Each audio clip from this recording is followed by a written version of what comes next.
10 సంవత్సరాలు పూర్తి చేసుకుంటున్న సందర్భంలో మళ్ళీ తెలంగాణ రాష్ట్రంలో శ్రీమతి సోనియా గాంధీ గారు 6 గ్యారెంటీలను తెలంగాణ ప్రజలకు ఇవ్వడం జరిగింది.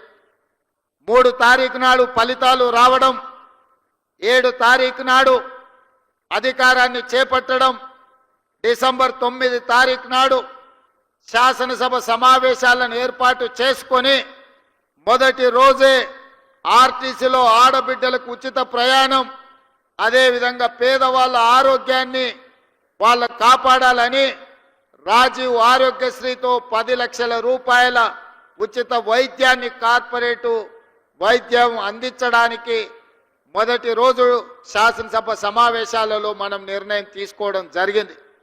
ఈ డిసెంబర్ మొదటి వారం మొత్తం విజయోత్సవాలు, మనం సాధించుకున్న విజయాలను స్మరించుకొని సంవత్సరం పూర్తి చేసుకుంటున్న సందర్భంలో రాబోయే సంవత్సరానికి మనం భవిష్యత్ కార్యాచరణను కూడా ఈరోజు నిర్ణయించుకోవాల్సిన అవసరం ఉన్నది. మిత్రులారా, ఈరోజు ఆలోచన చేయండి. హైదరాబాదు నగరం అంటే తెలంగాణ రాష్ట్రానికే కాదు, ఈ దేశానికి ప్రపంచానికే ఒక ప్రత్యేక గుర్తింపు ఉన్నది. ఇవాళ అమెరికాలో సిలికాన్ వ్యాలీలో ఇంజనీర్లు ఉన్నారు అనంటే, సిలికాన్ వ్యాలీ నడుస్తుంది అనంటే, ఈ హైదరాబాదు నగరం తెలంగాణ రాష్ట్రంలో చదువుకున్న నిరుద్యోగ యువకులు ఇంజనీర్లుగా మారి అమెరికా లాంటి దేశాలను సాంకేతిక నైపుణ్యంతో అభివృద్ధి చేస్తున్నారంటే అందులో ఈ హైదరాబాదు నగరానికి ఒక ప్రత్యేకమైన స్థానం ఉన్నది. ఇదే కాదు, ఆనాడు శ్రీ రాజీవ్ గాంధీ గారు ఈ దేశం యొక్క భవిష్యత్తు మారాలి అనంటే కంప్యూటర్ యుగం రావాలి, 21వ శతాబ్దంలోకి వేగంగా అభివృద్ధి చెందాలి అంటే ఈ దేశం యువతకు కంప్యూటర్ని పరిచయం చెయ్యాలి అని ఈ దేశానికి కంప్యూటర్ని రాజీవ్ గాంధీ గారు పరిచయం చేసింది.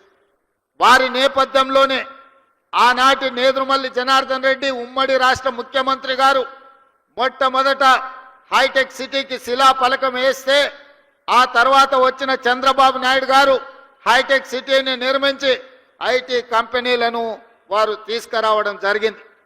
వారి తర్వాత ముఖ్యమంత్రిగా ప్రభుత్వాన్ని ఏర్పాటు చేసిన డాక్టర్ వైఎస్ రాజశేఖర రెడ్డి గారు ఐటీ కంపెనీలను కొనసాగించడమే కాకుండా ఔటర్ రింగ్ రోడ్డును, అంతర్జాతీయ ఎయిర్పోర్టును, ఫార్మా కంపెనీలను తీసుకొచ్చి అదేవిధంగా హైదరాబాద్ నగరానికి ఆనాడు కీర్తిశేషులు పీజేఆర్ గారు ఎండాకాలం వచ్చిందంటే ఖాళీ కుండల ప్రదర్శన చేసేవాడు.